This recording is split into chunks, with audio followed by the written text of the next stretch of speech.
Hi Earth Angels! Kamusta? Welcome back to Pinay Angel Tarot. This reading is a love message for no specific sign. This is for anyone. General love reading. Kaya maaaring mag-resonate o hindi. Pero pag nag-resonate, comment nyo para alam ko. Kamusta kayo guys?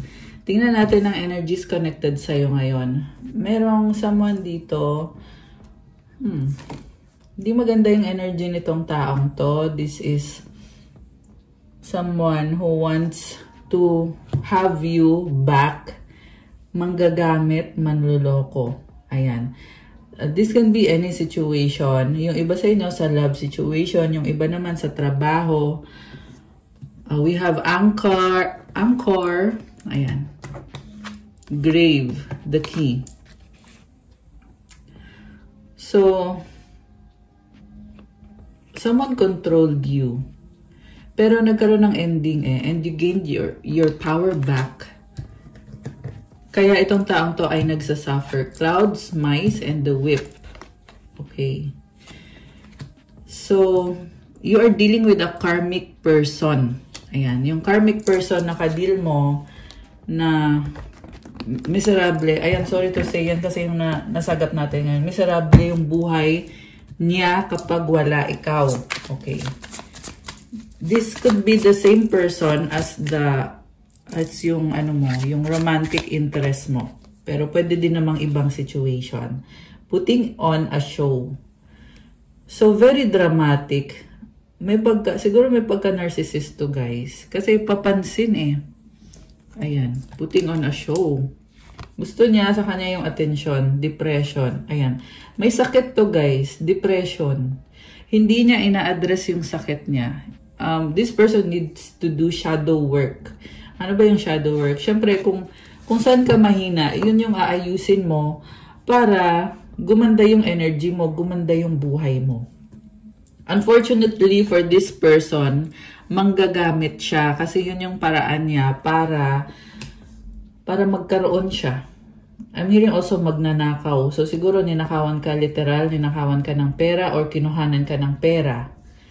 Ayan. Dahil sa depression niya, kaya niya nagagawa yung mga bagay na yan. Pwede din to ninanakawan ka ng energy kasi dramatic eh. Nagdadrama siya. Tapos, sinisira niya yung good energy mo. Ganun yung ginagawa niya. Tapos, they feel good about what they do.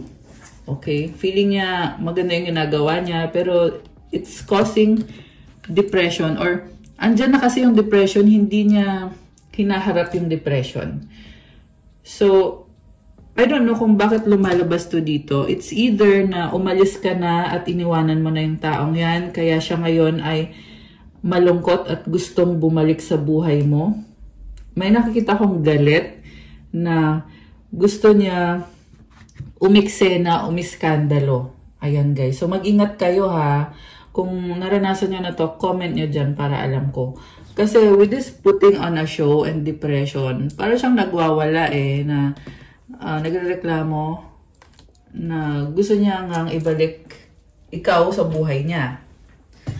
So, pwede din tong family member. Okay. Sama na sobrang komportable sa'yo. Don't want to hear it. In denial to eh, kasi dahil nga sa depression niya, tingnan mo yung ano niya dito, yung mga energies niya dito. So nakikita ko, yan lang yung paraan niya para to feel good. Baka nga hindi nagtatrabaho to eh, kaya puro ganyan siya, puro siya kadramahan. So hindi maayos yung mga ginagawa niya sa sarili niyang buhay. And yung I don't want to hear it, malamang meron kang nasabi na katotohanan na na-trigger siya.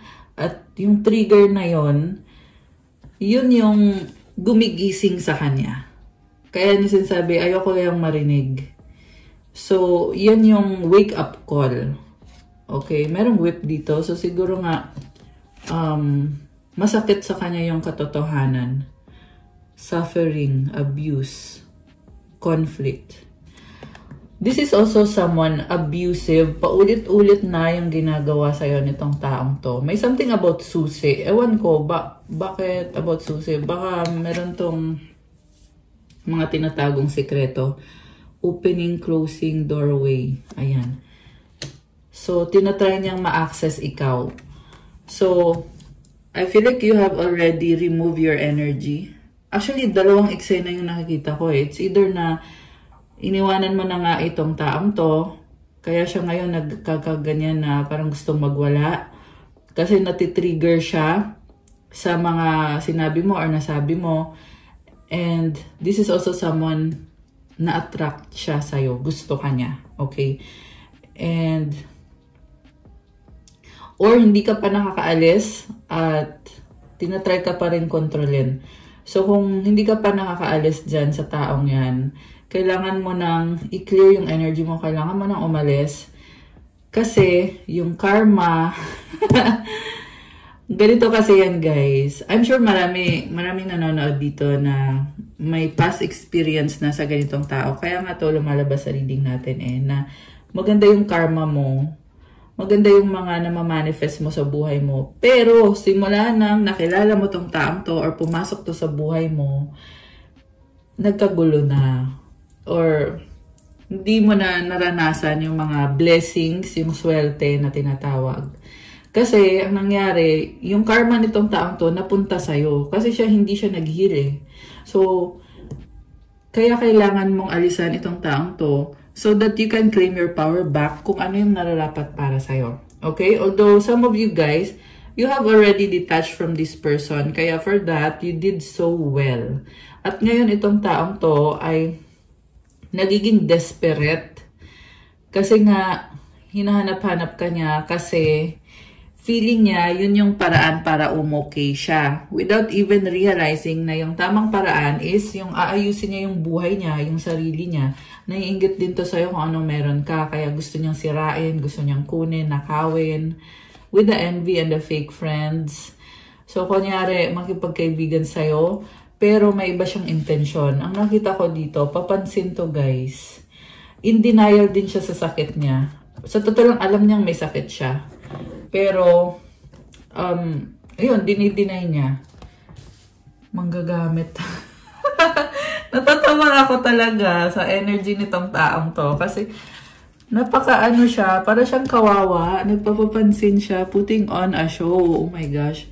So, for some of you guys, maaring sikat itong taong to. Kilala siya for something. Baka vlogger, baka celebrity. Kung ano man to, putting on a show. May nakakapansin sa kanya, nagpapapansin din siya dahil sa inggit niya sa'yo. So, they are actually revealing their true character by doing that. So, nakakahiya yun, di ba? Kasi, yung mga matitino, lalong hindi na makikipag-connect dito sa ganitong klase ng tao. I just saw 808 angel numbers on the screen. Watching shit go down, enjoying the gossip. So, ito na nga, oh. I'm hearing sinisiraan ka nitong taong to. 818. Ayan, 818 on the screen. Sinisiraan ka nitong taong to. Pero, yung mga nakikinig ay wala naman din pakialam o hindi naman din naniniwala. Okay? If you have integrity, kung kilala ka for being a good person or for having good values, then it does not matter kung ano man ang sabihin nitong taong to. Kaya, alagaan nyo yung pangalan nyo, guys. That's what I'm hearing. Kung sino man itong nasagap natin, yun yung mensaheng gustong iparating sa'yo. Keeping you a secret. So, pinag-uusapan ka behind your back. Ayan. Okay. So, pinagchichismisan ka. And ayaw naman tumanggap nito kung, kunyari, ikaw may sasabihin ka tungkol sa kanya, which is, I don't think papatulan mo yung taong may depression, di ba? So, ang kailangan kasi nila, yung may mga sakit, nagkagaya niyan, is really love ng family nila, support, and also medical na din. Medical talaga. Ayan, we have the cross here. Siyempre, una sa lahat, kailangan ng prayer. Ito talaga yung pinaka-basic. And, yung support ng family. Yung una sa lahat, relationship with God. Kasi syempre, if you have strong relationship kay God and you have values as well, hindi mangyayari sa'yo yan. Okay? Stork. O, diba? Stork. Locket. Alam mo, sabi dito, you are blessed and you are protected. Wow! I love it! Ayan. Kahit meron taong ganon na I'm hearing inaagawan ka ng eksena. Naiinggit nga kasi sa'yo. Pero, namamayagpag ka. Te, ayan. Yeah, you are glowing. And with this locket, it's your protection. I love it for you. Namamayagpag ka. Nakakaloka sila. Ayan. May deception. Someone is wearing a false self mask in this relationship. So, nagkaroon kayo ng connection. Pero, yung pala, wala kang kamalay-malay na may mga intention siya sa'yo. Okay. Grabe naman to. May ganyang tao na. So, guys, it's a lesson for you. Huwag mo sayangin yung oras mo. Oras din kasi yan. And your time is your energy. And your energy is your money. Diba? Flirt. Extend your light-hearted energy to others. Ayan kasi, siguro mahilig kang makipagkaibigan, ganon. So, kaya ka napadpad dito sa taong to. Okay, ano pa? Chemistry, there's a strong magnetic attraction here. Pero parang nag-flip. Parang hindi mo alam may ano dito. Merong same-sex dito. Hindi ka aware na yung kadil mo ay may gusto sa'yo. Nakakaloka. Children, your love life is being affected by children. Mukhang mas bata siya sa'yo, younger than you, or immature siya. Okay. So, tingnan natin. From the tarot, ano ba mga sasabihin sa'yo, or sasabihin tuloy? I mean, ano bang intensyon ng taong kadil mo? Tingnan natin, guys. So, hindi po ito sa lahat magre-resonate. Kung napapansin nyo, very specific yung message, okay? Pero, kung nag-resonate naman, ay, let me know, i-comment nyo. Anong intensyon itong taong to sa mga Earth Angels? Anong intensyon itong taong to sa mga subscribers na nanonood sa video na to? Tingnan natin, guys. We have King of Pentacles. Makulit to. Hindi ka tatantanan. Lagi tong andyan lang siya palagi. May mga ano siya, money issues. And parang kinukompare niya sarili niya sa'yo. This is also someone na hindi na niya na-enjoy yung life niya kasi kaka-inggit niya, kaka-compare niya. Baka may kadikang earth sign, Capricorn, Taurus, Virgo. Although this can be any sign naman. And yung... Okay, tingnan muna natin. Sa bottom of the deck, yung overall energy is 9 of Wands. Frustration. Parang hindi ka na ma-access. Kaya, ano siya, parang nakakatawa man. Pero, bad trip siya dito. Kasi iniisip niya, gusto niyang magkaroon ng access sa'yo. Pero, binlock mo ata siya. Nasa sitwasyon siya ngayon na hindi maganda. Kaya, gusto niyang kumonek sa'yo. Kasi, ikaw lang daw magbibigay ng magandang energy sa kanya. So, alam mo na, ganun yung intention niya. Marami siyang frustration sa buhay. Mukhang kagagawan din naman niya. Messy situation. Hermit. Okay? Baka may kadikang Virgo. Meron din ditong fire sign. Aries, Leo, Sagittarius. So, nagkakaroon siya ng realization na hindi ka na niya ma-access. So, kailangan niyang ayusin mag-isa yung buhay niya. Okay? Ganun ngayon yung nakikita ko. What crosses this person is the Death card. Hindi siya okay ngayon. At nagkaroon ng ending sa inyo. So, yung ending sa connection nyo, yan mismo yung nagpa-realize sa kanya na hindi siya perfect or maraming kailangan ayusin sa buhay niya. So, parang sampal sa kanya yon or parang binugbog. Ito na nga, binugbog. Ganon yung pakiramdam niya kasi mataas yung tingin niya sa sarili niya. Tapos, tinry ka niyang apak-apakan. Tapos, binitawan mo siya. Ngayong nawala ka na sa eksena at okay ka na, sa kanya bumalik. Kumbaga, nag-backfire yung ginawa niya. Nakakaloka. Ayan. So, lagi niyong tandaan, guys, na merong balik. Lahat ng ginagawa mo, kaya focus ka dun sa mabuting gawain sa pagtulong sa kapwa.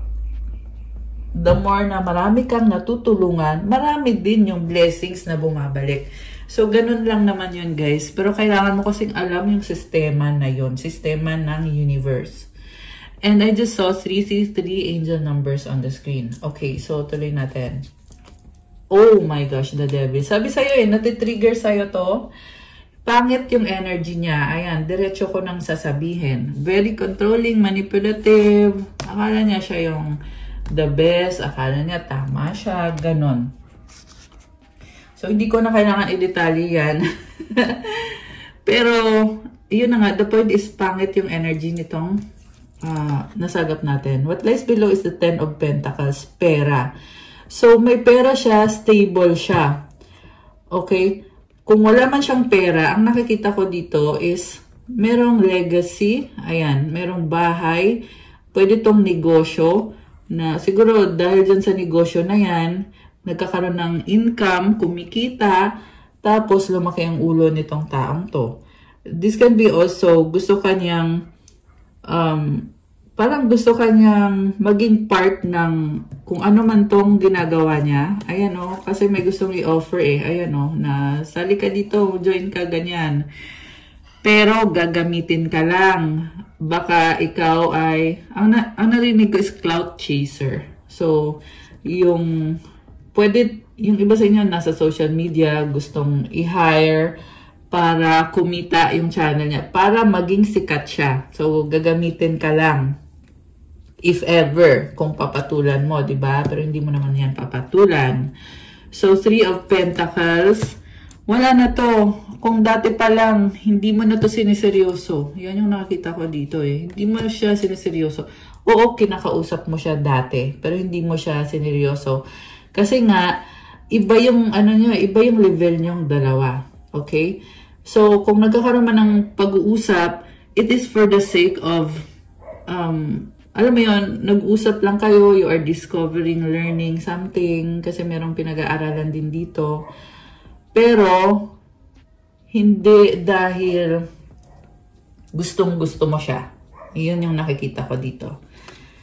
So, the Emperor. Okay, ang nakita ko dito, para siyang pikon siya, no? Natawa na naman. Pikon tong taong to, guys. Tsaka mataas yung pride. Okay. So, na-trigger mo siya And I'm sure na kung baliktad man, matitrigger yan lalo pag tinatawanan mo lang yung ginagawa niya. Kasi nakakatawa naman talaga. At walang kamalay-malay itong taong to. Kasi focus siya dun sa gusto niyang mangyari, which is na gusto niyang makuha yung loob mo, gusto kanyang kumbinsihin. Meron din dito guys na siniseduce ka nitong taong ito. So, comment kayo kung alin kayo doon. Okay? Meron siniseduce Ayan tingnan mo yung babae nakatingin siya sa mga mata na parang go ka ba? G ka ba? Ganon. And meron din dito guys. Ito hindi to sa lahat ha. Meron din dito nagbebenta ng katawan. G ka ba? Ganito yung price ko. May ganon. So, alam mo, yeah, marami pa kasing ibang paraan para kumita ng pera without indulging in sinful activities. Yeah, kasi mali yan sa mata ni God. Okay? And, ayun na nga, yun nga kasi yung point mali kasi yung ginagawa. Kaya din yan, pinapakita dito to have awareness sa mga nangyayari. Okay? And sa reality, which is, tingin kasi nila, they can get away with it, trabaho lang, pero on the spiritual level, iba yung consequences, iba yung effect. At makikita naman yan sa mga nangyayari sa buhay. Diba? Kung maganda pa ba, kung swerte pa ba, o siguro feeling nila swerte kasi kumikita, kasi meron namang nagbabayad talaga, diba?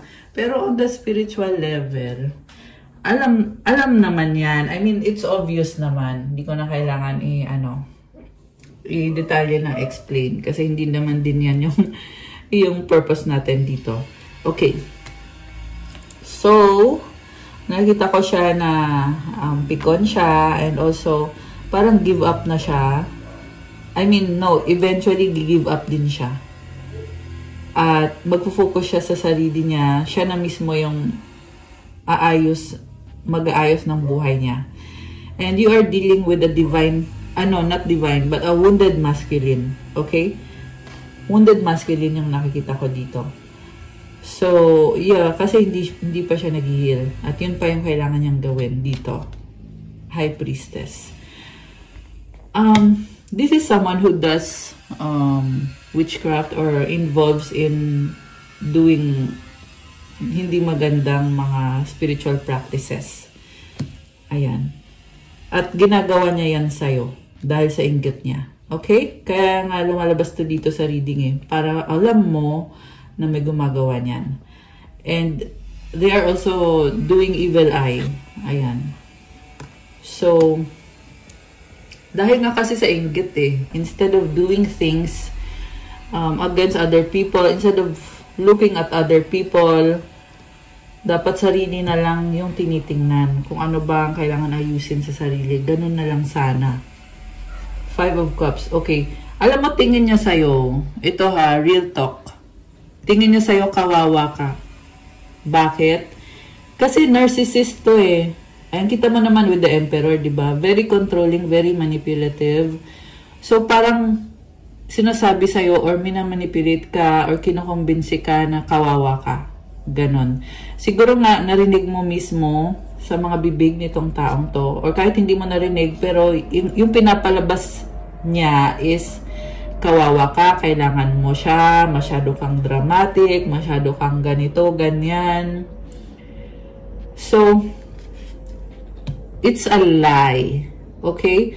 Kasi ganun yung tingin niya sa'yo, ganun yung pinapalabas niya. Pero ikaw, for all they know, you are living a whole different life. A totally different life.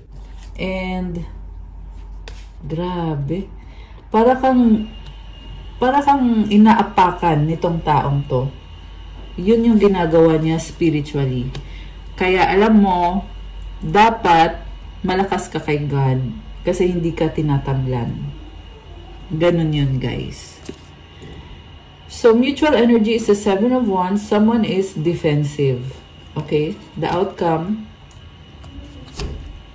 Queen of Swords. Bitter. Sobrang bitter. Ayan. Hindi na masaya yung buhay kasi ganyan yung ginagawa. Napakadami niyang frustration kasi they chose to do things na gumugulo din sa sarili niyang buhay. So, sarili niya din kagagawan kung ano yung mga nangyayari sa kanya. 444 is the numbers on the screen. Yeah. Well, you are protected, una sa lahat. Okay? And kung meron man sa inyo na hindi pa hindi protected, kasi may nakita ko dito eh, ayan o, inapakapakan ka. So, siguro nasaktan ka sa sinabi sa'yo. Ang dapat mong gawin is you have to cleanse yourself, to detox, to repent. Ayan, mag-prayer and fasting ka. Ganun yun, guys. Prayer and fasting, cleansing, releasing. So, okay. You can book a reading with me kung sa'yo nag-resonate ito at kung kailangan mo ng guidance. So, tingnan natin. Anong paparating? 7 of Swords, 10 of Cups, 2 of Pentacles, 4 of Swords. Ayan, still, patuloy lang siya. Yan lang naman yung sinasabi dito. Patuloy lang siya sa mga ginagawa niya. And, yung depression andun talaga. Nakikita ko talaga dito na meron siyang depression. Yeah, feeling niya kasi pag ginagawa niya, yung pagmamanipulate niya or pag-attempt niya ng manipulation, feeling niya masaya siya, feeling niya malakas siya, ganun yung feeling nitong taong to. Pero hindi niya ina-address yung depression niya, which is, it's really taking a toll on them, their energy.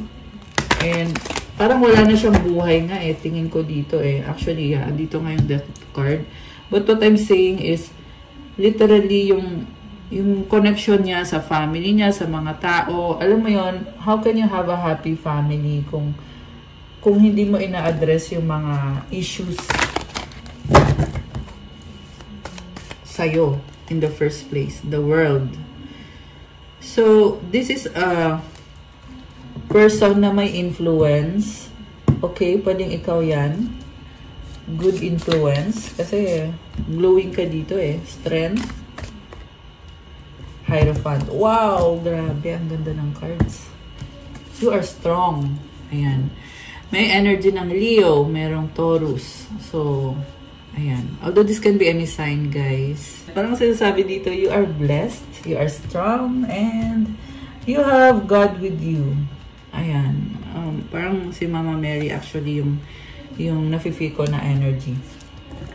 Okay, anything else? Kuha tayo ng last card before we proceed. Five of Pentacles. Oh, naiwan sa lamig tong taong to. So, hayaan mo lang yan. Okay? Ayan, oh, naiwan siya sa lamig. Knight of Pentacles.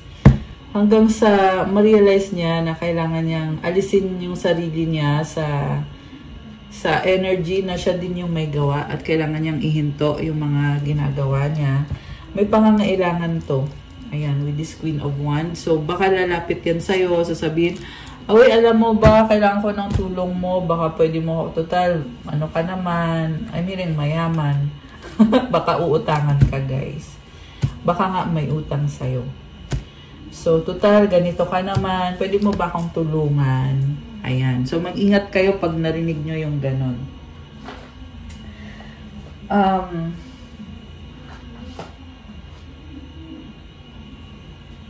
Anong mga energies? Strong, mahal pa rin kita.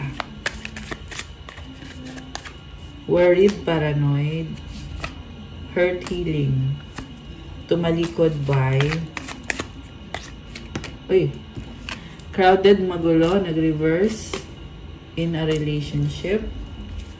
Akin ka lang, possessive. Okay. Yan yung mga energies na connected sa inyo ngayon. Entitled, toxic, excited, pero nag-reverse. Nanghihinayang, too late. Nag-iisip. Umaapoy, love, passion, dead na. Marriage. Oh. Hindi ko alam, ewan. Oh, nalaglag to, oh. Decision, ex-third party past. So, meron dito, guys, nasa third party situation, may gusto sa'yo at hindi niya mahal yung third party. Ikaw yung gusto niya. Parang siniseduce siya. Pero, yeah. Siniseduce siya ng third party. Ayan. Happy. Matigas ang ulo. Stubborn. Iniwan sa ere. Hangin. Ayaw, ayoko. Sacrifice. Self-love. Walang pag-asa. Okay. So, tingnan natin. Anong mga messages from your angels? Alisin ko muna to, guys. Ayan. So, totally nag-iba na yung setup, guys. Okay. Pero ito na yung mensahe galing sa angels mo. Express your creativity. Thank you, angels, for helping me express my inner creator. Wow. And then, healthy choices. Thank you, angels, for guiding me to make healthy decisions. Synchronicity. Oh, may yun yan dito. Thank you, angels. I trust your well-timed guidance and signs. And the last one is the miracle of prayer. Archangel Sandalphon. Thank you, Sandalphon, for delivering my prayers to heaven. So, andyan yung mga angels mo, binibigyan ka ng mga signs at synchronicities. At yung mga dasal mo, dinadala sa langit. Kaya, pagpatuloy mo lang yung ginagawa mo, you also have healthy choices. Ganda yan sa spiritual at sa physical na health mo. And to claim this beautiful energy, comment, I claim healthy choices. Comment, thank you, angels, for guiding me to make healthy choices. Ayan, guys. So, ano naman ang mensahe galing sa universe? Okay, mensahe galing sa universe. We have, the moment I realign with love, clear direction is presented to me. So, pag connect ka daw sa love, naliliwanagan ka, pinapakita sa'yo yung tamang direksyon. And the last one, my capacity to tune in to the energy of love gives me the words I need when I'm ready to speak up, the compassion I need when it's time to forgive, and the power I need when I am lost. Be positive always kasi yung positivity mo, yan din yung tumutulong sa'yo para ma-achieve mo kung ano yung mga gusto mo mangyaring pagbabago sa buhay mo. And I just saw 202 angel numbers on the screen. Okay guys, that's all for our love message for today. Thank you for watching. Please like, comment, subscribe, hit the notification bell. Kung kailangan nyo ng gabay, pwede kayong magpa-private reading. Message nyo ako sa Viber or sa WhatsApp para mas mabilis. Nasa description box po yung contact details. And check out my Instagram.